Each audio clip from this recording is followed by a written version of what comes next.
Well, welcome. Thank you for taking your evening for some Rotary training and discussion. It's always a good time, and it's even easier now that we can just hop on our computers and be a group here together. Some of you I recognized from the other night. You were on the PETS trainings, and a little bit of this is repeat, will be repeat for you, but it's got a little bit of different material added in for assistant governors. So let's move on. As we know, I think you've already been talking about membership, and have you talked about public image yet tonight? I'm sorry, I just joined in. Yes, we have. Kirby was on earlier. Okay, thank you. So membership, public image, foundation, they all go hand in hand to help us do good in the world. We all know that the membership we have, the growth in membership, the public image that we get out there helps us do good through the Rotary Foundation. So let's talk a little bit about the Rotary Foundation. David, may I share my screen, please? Yes, you should be able to share your screen, your co-host. Unsurprisingly, the social element is what is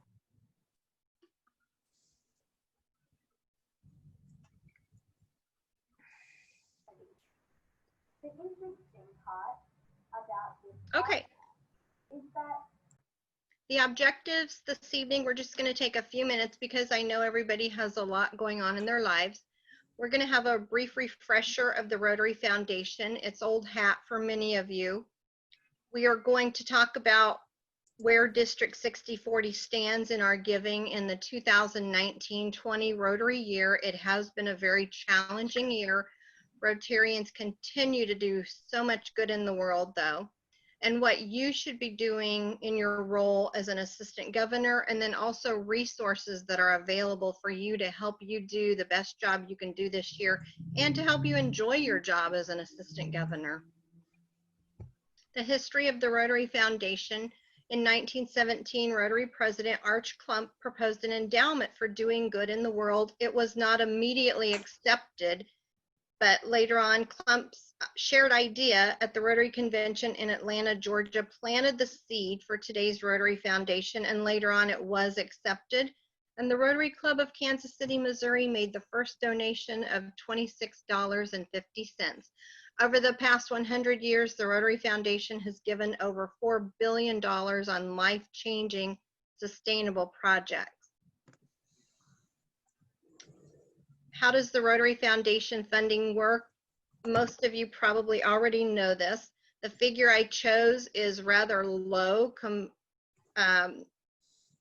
in reality to what our district truly gives. We are very generous Rotarians, but my example, $200,000, half of it in 3 years goes to the World Fund, half of it goes to the district designated funds. And of the district designated funds that come to our district, half of that will go into the district grant pot, and half of that goes into the global grant pot. The district grant pot helps us do a lot more in our communities. They can be used for international projects, but we try to focus on local projects first. And then on the other side, the World Fund, it's used for one-to-one matching for global grants and grant programs such as Polio Plus and Rotary Peace Centers. Many of your clubs, or all of your clubs, should have received the message, but in the upcoming year, beginning July 1st, the World Fund, they will no longer match all funds put in toward a global grant, only funds that are pulled from the district designated funds from global grants. Before, the Rotary Foundation matched everything that came from all giving towards a global grant. So I just wanted to bring that up while we're on this slide. A few terms and acronyms. Again, I'm not going to read them all. The Rotary Foundation Annual Fund Share, you hear that one all the time. That's the primary funding source for the Rotary Foundation. DDF, District Designated Funds. global grants, district grants. Sustaining member is someone who gives $100 or more per year to the Rotary Foundation Annual Fund. Arch Clump Society, major donor. This year, as I mentioned a few minutes ago, has been a challenging year because of the pandemic. 51 of 56 clubs have contributed to the annual fund this year, which is 91% of our clubs. That's really pretty good. If we could just get those last 5 clubs to give something, that would just be amazing. Our district goal is $144 per capita, or $339,120. As of 6/22, we had contributed $210,417, or $89.53 per capita. We are at 62% of our district goal, which is not great, but consider what we've been up against this year and what the pandemic has done to many, many lives of the Rotarians in our own communities. 5 clubs in our district have 100% of their members contributing to the Rotary Foundation.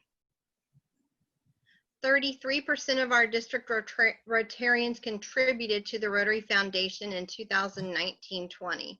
Why? It makes you wonder, why is that number not higher? Why are we not getting to the Rotarians? Is it a lack of education? What would the reason be there? 55% of our current club presidents contributed to the Rotary Foundation, and 45% of our current club foundation chairs contributed to the Rotary Foundation. You notice I did not report on assistant governors. Sorry about that. Why should we give to the Rotary Foundation?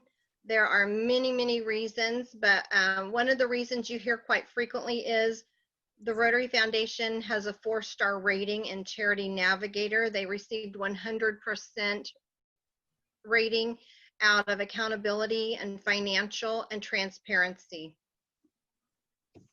When you give to the Rotary Foundation, you help advance communities, improve health, and promote peace. Your support is essential to help making grant-funded humanitarian projects, scholarships, and other activities such as vocational training teams possible.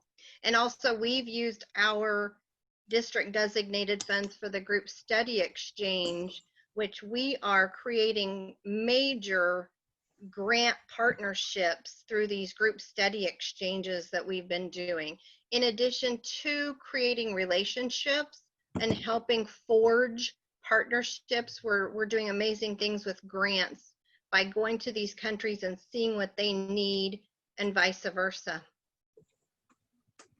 What impact can one donation have? For as little as 60 cents, a child can be protected from polio, $50, clean water to help fight waterborne illness, and $500 can launch an anti-bullying campaign and create a safe environment for children. I am not going to read all this, and this is one of those mind-boggling slides. I know it probably drives a lot of you crazy, but this is just a drop in the bucket of what our district has been doing recently. Some of these projects in other countries, as well as our own areas, such as AEDs, cemetery equipment, teacher toolboxes for trauma-sensitive school training. If you got in there and looked at everything our district had done in just the last few years, it really does give you chills. In light of the recent pandemic, District 6040 has recently contributed $36,150 for COVID-19 relief efforts, and I believe that number is even larger now. Our areas of focus, you're probably all aware of our 6 areas of focus: peace and conflict, disease prevention, water and sanitation, maternal and child health, basic education and literacy, and economic and community development. The Rotary Foundation changed the wording a little bit on some of those over the last year and a half. Various ways you can give to the Rotary Foundation. Rotary Direct is one of the best ways. You don't have to think about it. You set yourself up and you can decide on the frequency of your donation, the amount of your donation, and it continues to come out monthly or every other month. And you don't even have to write a check. You don't have to get on and do a credit card or anything. It just automatically comes out, and you can shut that off at any time too. But that is a sure way to give to the Rotary Foundation. Donations directly through Rotary.org. Also, a lot of clubs collect for the Rotary Foundation and then send those in. Securities and planned giving. Another thing I want to mention too, a lot of companies do matching. They'll match any donations to nonprofits. So be sure and check into that. And if it's not, it may be your spouse's company that you may be able to utilize those funds. Recognitions. We're asked quite a bit on what recognitions exist. What can clubs strive for?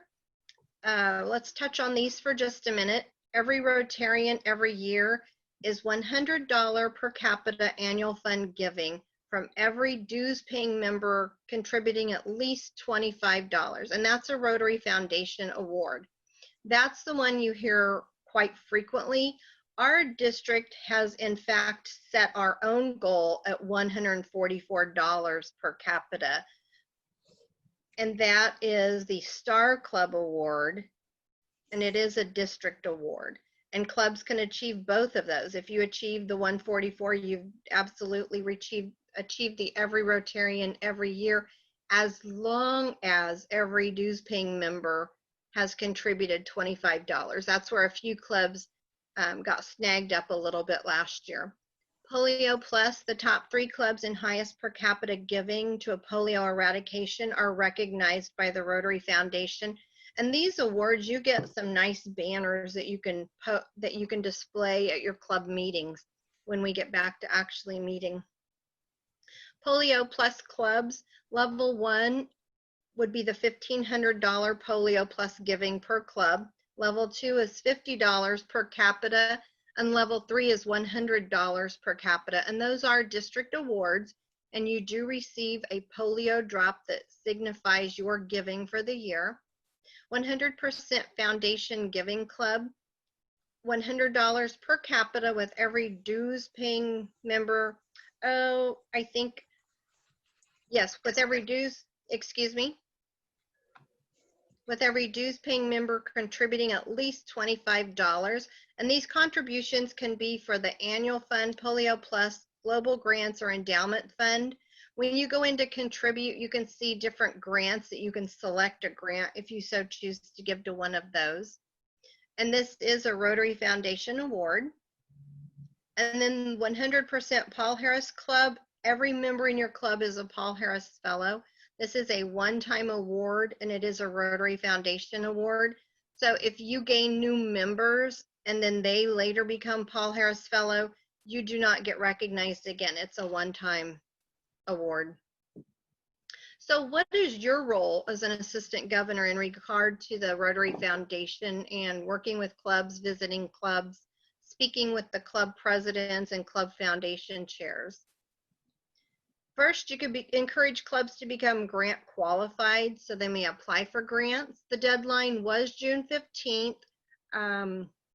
If we need to talk about circumstances or something, by all means, talk with us, please. Share grant project stories with clubs to promote utilizing grant funds for projects. If needed, help your club presidents or your club foundation chairs set up their goals in Rotary Club Central, and share with them the previous screen that I just showed you about what achievements they can strive for. A lot of clubs just need to know what's out there so they can have assistance setting their goals and know what they might want to achieve. Encourage clubs to invite programs and speakers on the Rotary Foundation topics and foundation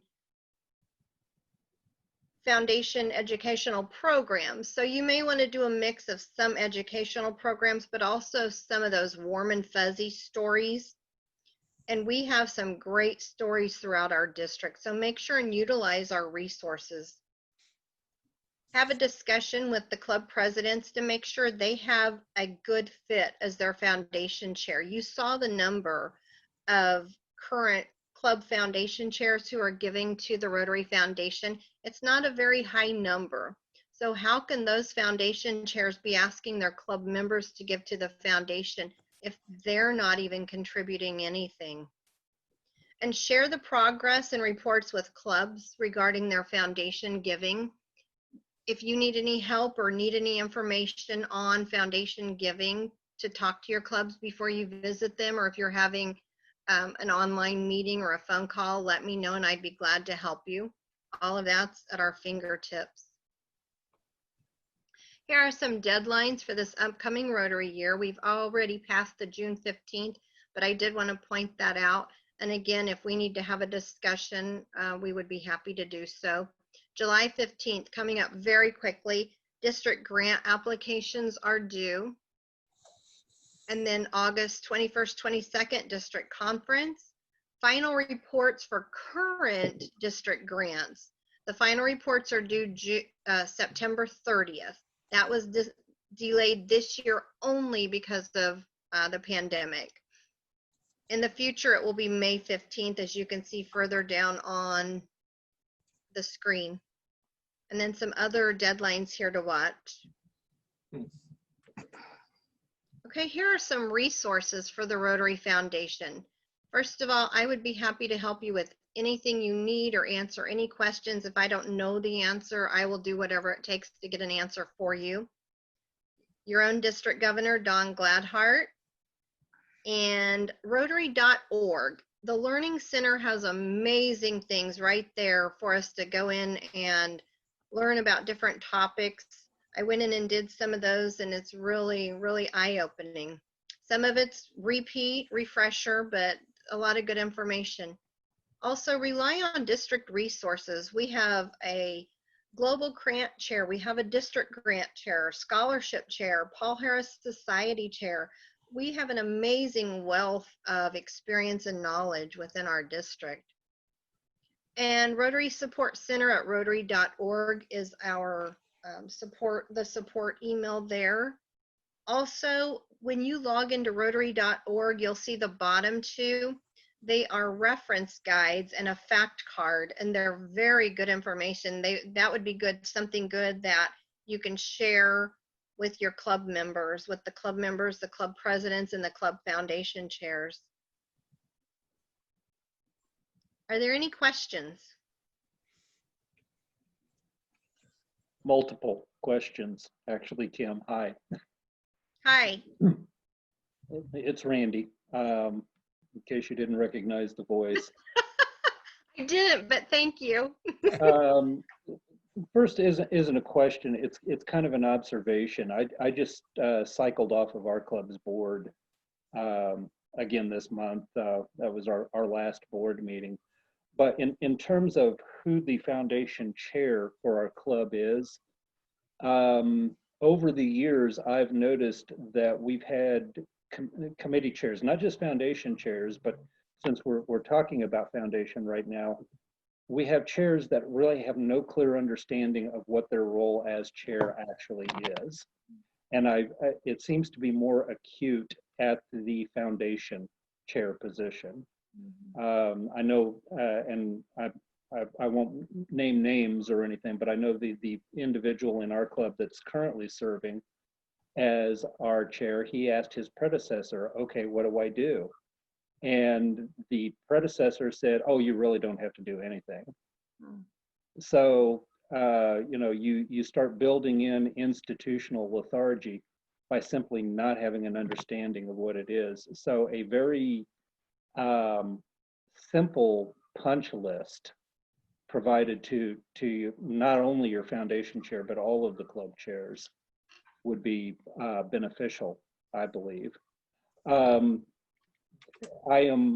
Since I have been a global grant chair for the district, I'm pretty well versed on what the global grants we've done over the last few years.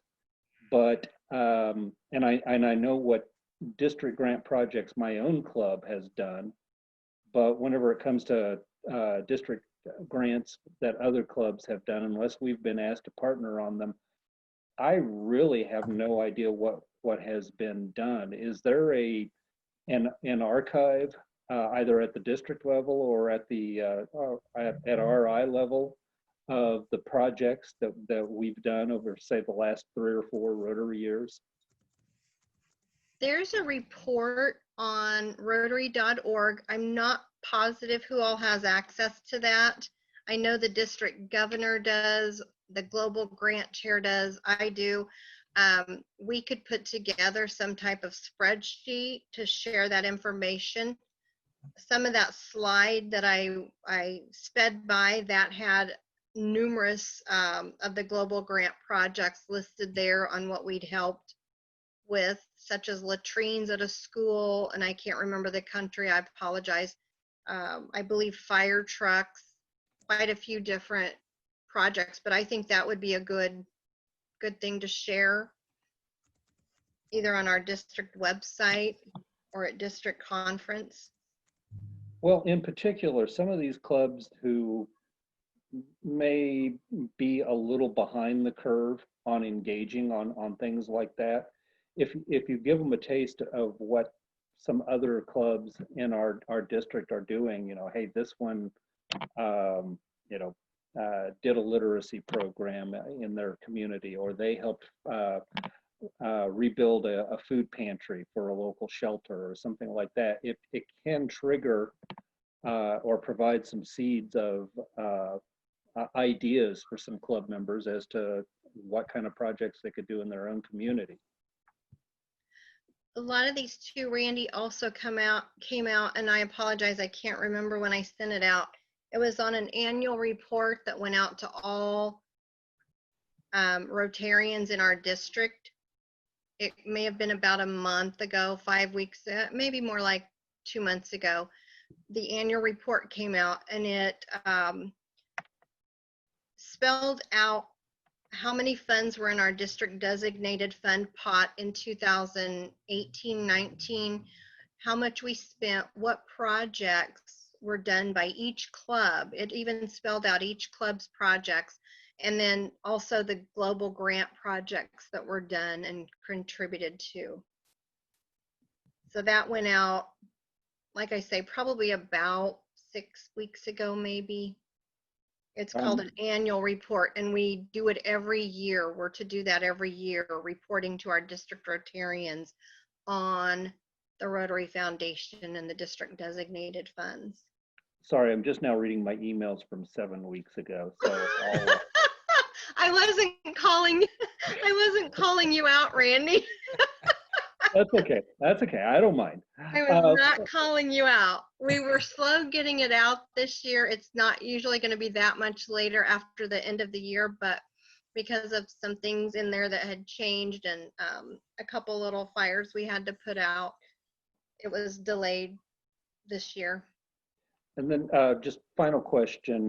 We've set a goal of 144 per capita. Historically, how has the district done on the goal? Do we have a tradition of hitting our fundraising goals, or is it kind of hit and miss? And my apologies, I did not pull that data. I could have that available for the next AG call that you hold. We do pretty well. I think there's area for improvement, especially when you see clubs that are giving nothing, or like you saw the numbers, the club presidents and the club foundation chairs who are giving nothing. And it doesn't matter how much you give. If you're giving something, I think that speaks loud and clear. I think I've told, when I went around on my district governor visit, some of you probably heard this story. I started out giving $3 a month. I had 2 little kids I was raising, trying to put them through college eventually and such. So I started out giving $3 a month, and I was proud to do that. That grew and grew, and so life changes. Sometimes we can give more, sometimes we give less. But as long as you're giving something, I think that's really what matters. but I do think we have room for improvement for sure. I would have to look at the statistics. I don't believe we've met the goal. Definitely not this year. You saw the numbers for this year. And previously it had been $100 a few years ago, and then we did gradually increase it. But there's always room for improvement. But I do think our district overall does very well. Thank you. Tim, I have a quick comment, if it's all right. It's Tim Emerson, and I noticed that the Waldo Brookside Rotary Club gives a lot of happy bucks at the meeting. And, you know, some people historically give pretty heavily for happy bucks. And here I am thinking to myself, man, wouldn't it be nice to get a little tax deduction at the end of the year if you've given all those money towards happy bucks? And I guess my question is, you know, does the board of that club decide to make a contribution to the annual fund or something like that because it helps them get grant certified? Or do you think that that member or those members that are giving to Happy Bucks are doing it because they want to keep it in the local operating account or kitty? You know, what kind of things should we be thinking about, or unintended consequences of having members do that?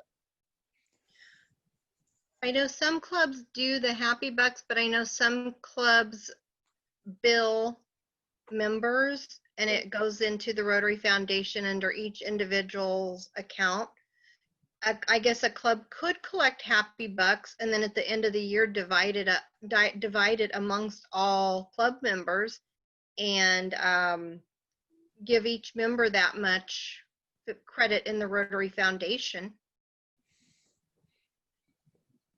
Does that answer? Am I understanding you? Did I get the? Well, like, I'm wondering, and I should know this, but I'm wondering if is there a year that we haven't been grant certified because maybe we didn't have enough across the board giving to Rotary International? So grant qualification is actually something different. And we may be talking about two different things here. There's grant qualification where you go through a training. The president-elect and the grants chairperson go through a training. This year it's completely online, thanks in large part to Kent Shellman and David McCoy. And you go and you do the training to be able to understand grants and the necessary steps in receiving and reporting on grants. And then an MOU has to be signed also and returned to the district. I'm wondering if we're also talking about the presidential citation or any of the other awards, because there are awards that need to be based on foundation giving. And also we look at a club's foundation giving when grant funds are determined. If we have a club that has given nothing to the foundation for 5 years straight or ever, and we have a club that gives consistently every year, no matter how much, and we're down to, we have $1,000 left in the district grant pool, well, of course, we're going to give it to the club that contributes something to the foundation, because that's where those funds come from. Did I answer your question? Yeah, and I mean, it was more of a comment, and I appreciate the answer. I think that last part that you touched on is probably the part that I was okay. Doing. Thank you. I don't think our club has got an issue with that, but I wonder, and a lot of my other like I think Gladstone and Parkville, KCI, it's part of their dues is given to the group. So a lot of clubs are. Without calling any clubs out or anything, it's typically your smaller clubs, your more rural clubs that are maybe even struggling to maintain the club itself, let alone have speakers on foundation topics or contributions coming in to go to the foundation. I had one club though that they had all this money they were earning. This is years ago. I think it was when I was an assistant governor. They had all this money coming in from a big fundraiser every single year, and it was sitting in a bank account until finally we talked about it and they realized they could put that money into the Rotary Foundation and do different things with it, such as award Paul Harris Fellows to some of their club members, things like that. There were amazing things they could do with that money rather than let it sit in a bank account. Yep. I wanted to point out, thank you, Randy, too, for your comments, and thank you, Tim. Randy, oh, besides the annual report, we are talking about having some little sessions for district club foundation chairs to kind of give them a little bit of a heads up what they should be doing, what they could be doing, what resources they have available. And one of the things I was going to point out too, and I don't think anyone else from my club's on here, not to throw my club under the bus, but we automatically use our past president, our immediate past president, as our foundation chair. That's not always necessarily a good idea. It's just that's the way it's always been done. So that's why we continue to do it. I think most years it turns out okay. And sometimes we'll have a very dedicated foundation giver help that person out. But just because it's the immediate past president's role doesn't mean that's a good fit.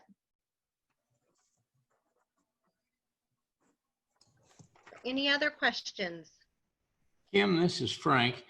On your slides, there was a lot of neat information. Would there be any possibility of you sending out those slides to us? Yes, I'm sure we can do that. Thank you, Frank. You bet. Anything else for Kim? You Is wanna there get that? any study? I'm sorry. Go ahead. You want to get the whoever- slide deck to me, Kim? I can get it out. Thank you. Has there been any study on who's giving to the foundation along the lines of tenure in Rotary or participation in Rotary leadership? As somebody coming from a newer club, I'm actually, even though we don't rank high at all, I'm actually kind of proud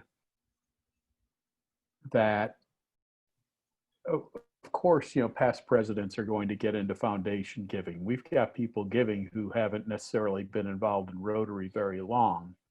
And I suspect that's a common trait, that people who have been through the chairs, et cetera, probably give more so than others.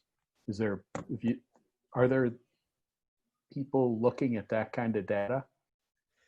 I don't believe we have, but I think that would be fairly simple to take a look at first how long they've been a member and what positions they've held and if they're giving or not. I think that would be a good thing to look at. Thank you.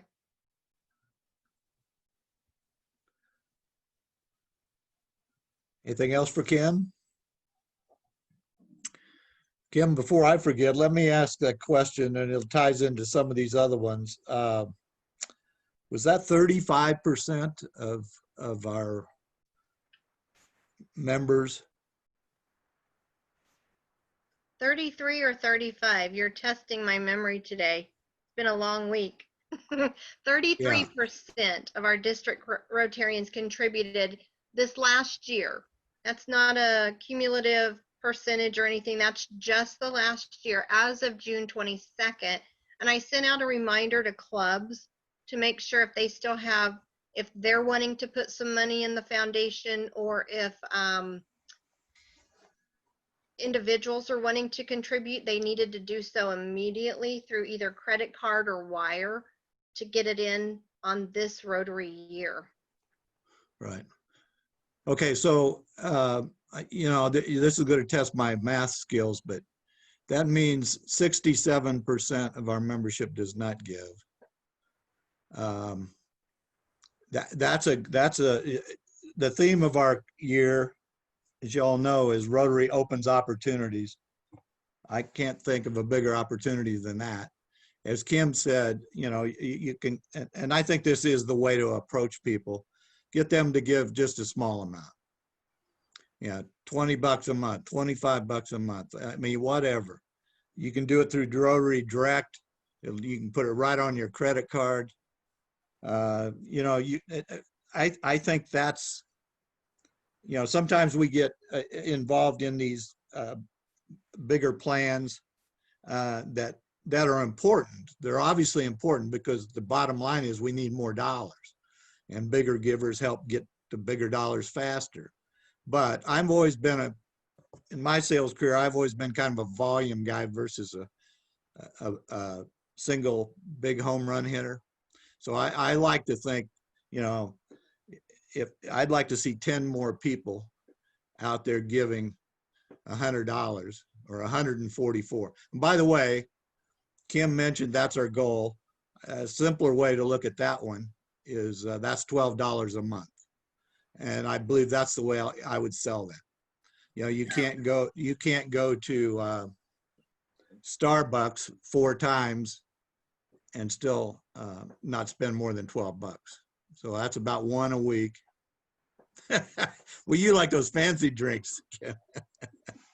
So anyway, think of it now. John, 2 times, we'll get you $12. Just look at that. We got 67% of our membership. And back to your other thought there on warm and fuzzy. That's another one of my, I would much rather, I think sometimes we get caught up in all these numbers and all these programs. And when we do programs in the clubs, you just look around and people aren't tuned into that. I think they would be tuned in if we're stressing all this incredible stuff we're doing around the world.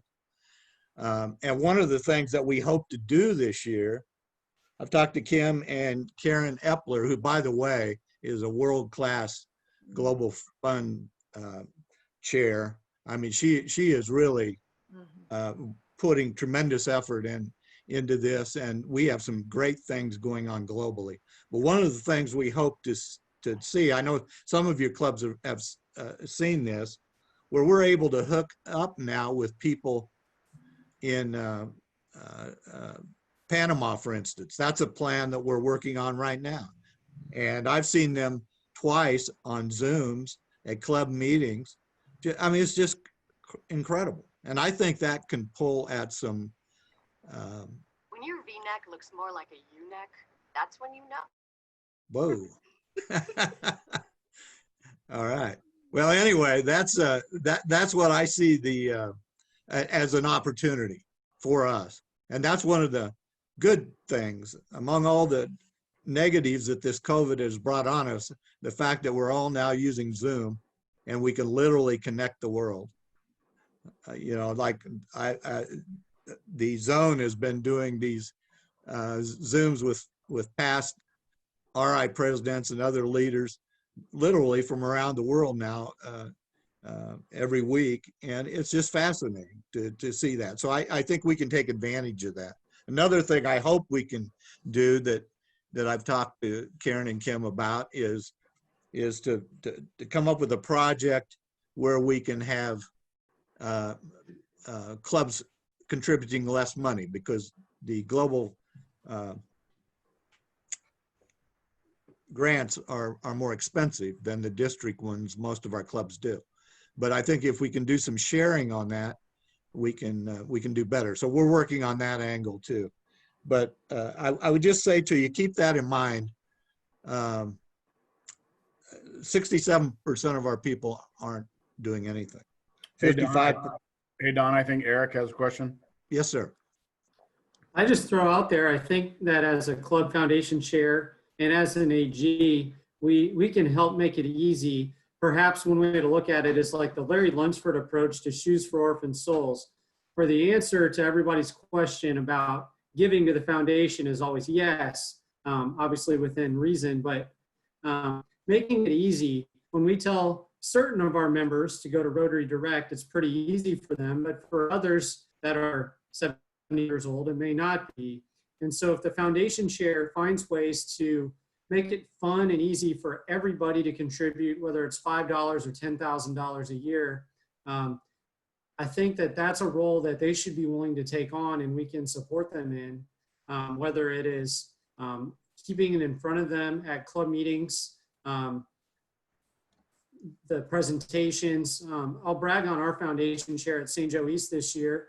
She had her husband create a wooden version of a Paul Harris Fellow Rotary Foundation board where we'd raffle off squares. And it's not a new concept in our club, but she expanded the size of it so we had more squares to sell. And we raised more money that way by doing that. And the value in it was there were members that if you were to ask them to give $25 as a contribution to the Rotary Foundation, they were a little bit lukewarm. But when you made it a game, they were all about it because they thought they could win something. And so I just think we have to be a little bit creative, but always keep in mind that it's going to take organization and work to support getting everybody involved. I agree, Eric. I think if we keep it fun, but fun, and then also sharing the warm and fuzzy stories, I think always, if we're showing our Rotarians what we're doing, the good we're doing out in the world, I think too, that'll touch their hearts and show them that, yeah, we need to know the statistics of what our giving is and everything and how it comes back to our district. But to hear the people that we're actually touching in other countries, the children that we're providing latrines for so they can go to school, the anti-bullying programs, things like that, the trauma, teachers' trauma program, the equestrian project, so many projects that are touching so many, many people. I think if we continue to share those stories as well as making it fun, I think we would have a good combination. You bet. Well, and by the way, when you do have a, like Eric just mentioned, when you do have a exciting thing that you're doing, I hope we can do that more sharing among each other. You know, we've got established a Facebook, a private Facebook account for 2021 presidents. You all are obviously welcome to sign up for that. I think that would be good if you did. And if we can share what's going on in the clubs, the positive stuff that's going among each other, like Eric just did, I think that's a positive thing that we can help each other with. Because you know, yes, we sir. also really need to, like Kirby was saying with the public image, when clubs are doing their district grant projects, they really need to get the photos out on Facebook to show what they're doing. Yeah, absolutely. Yeah, because that's I mean, it's such a neat thing, and he's been able to turn it into the videos. I know that you know, we've had those the last 2 years at the foundation dinner. I should mention the foundation dinner, February. It may be February, but it's right now. It's scheduled for November 7th. Please put that on your calendar. Please start promoting this in your clubs. The people that are working on that dinner are starting to work on a plan B. In other words, what's going to happen if we have restrictions in place where we can have a size of group that we usually get, which is in the neighborhood of 300 people. It's scheduled November 7th at the KCI Embassy Suites. They've remodeled. It's very nice. We've had it there in the past. But the two things that I need to share with you here. Typically 35 to 40% of our annual giving from the district, that number that Kim mentioned earlier, comes from that dinner. Now, this past year, if you remember, because I think all of you were at Arrowhead, it was even better than that. So we were off to a great start, and then we got hammered with the COVID, and our numbers are going to go down. And since we're starting with the COVID, and else we do something different, it might go down this year too, which is critical. As back to that chart that Kim had shared earlier, the dividing chart. Well, 3 years from now, whatever money in 2021 that comes in will directly affect the money that Randy Steinman has to work with as far as grants. Just like Kent Shellman is going to be affected by this year we're just ending. That's the way the process works. As most of you know, this current year, Mark's year, we had this tremendous $1 million dinner that turned into a $3 million dinner during Kim's year, and that was it brought all this extra money to our district this year because of that, and mostly because of the huge gift we got from the Kimbros out to Huntsville. So you know that has ramifications down the line. So from a positive sense, anything we can do to influence our folks this year, both in the way of foundation, both in the way of membership, both the way in public image, will be critical, I think, because I know some people are understandably are still kind of in shock from all of this. They haven't been meeting and so forth. So we're out of our normal rhythm. This is a good chance to take advantage of Zoom. You can bring in some different speakers. I know some clubs are starting to meet with a hybrid model where they're starting to do a live meeting, but they're still doing the Zoom meeting in addition to that. Along those lines, if you've got something to share that's working particularly well for you, or you see some of your clubs struggling with that, you know, speak up, because you can contribute if it's positive, and you can get some help if it's the other way. But we need to get on top of that, because that's going to be the future here, I think.